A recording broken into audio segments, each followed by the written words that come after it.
for the British Broadcasting News. Food riots have been breaking out across the world, especially in Mexico. Recently, 7 people died in a food riot over a 30% hike in the cost of bread.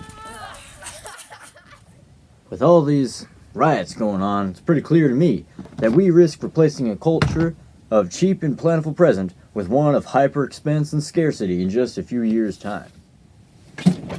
According to official figures, our self-sufficiency in this country has gone down from north of 70% to around 60%, with some officials claiming it's actually nearer to 50%. Look at these bags of perfect fruit, shiny, unblemished, supermodels of the produce world. They only look like that because of the grading out of fruit, which, while perfectly edible, is not pretty enough for the harried shoppers. So, we're on our way to go see Dave. Now Dave, he's been an apple farmer for decades, and we're hoping that he can provide some insight on our current situation.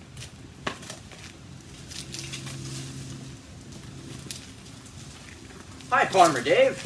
Oh, hi. So, what can you tell us about your apples?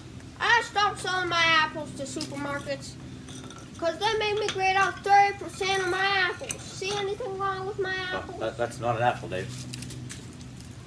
Nothing wrong with my apples. Wow, so what are you doing now? I'm making apple juice so that I can use all my apples. Alright, well, thanks for telling us.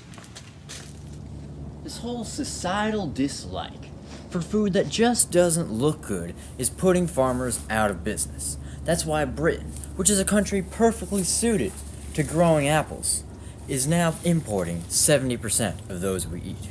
As we're heading back to the studio, I can't help but wonder, what's the solution?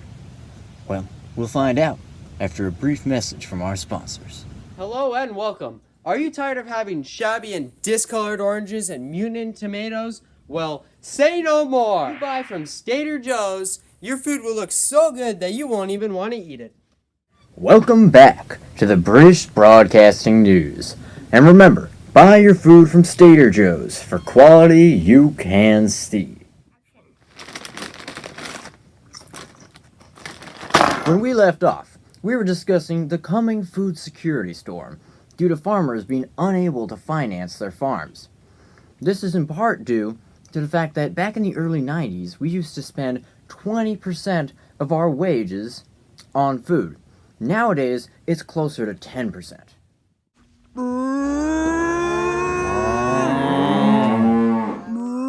The answer is to accept a sort of super dairy, which dairy farmers say isn't even bad for the cows, because sad cows don't produce milk.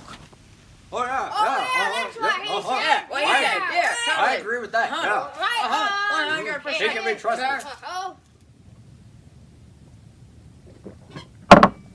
It isn't the most popular option, but it may be the only one we have. See you next time on British Broadcasting News.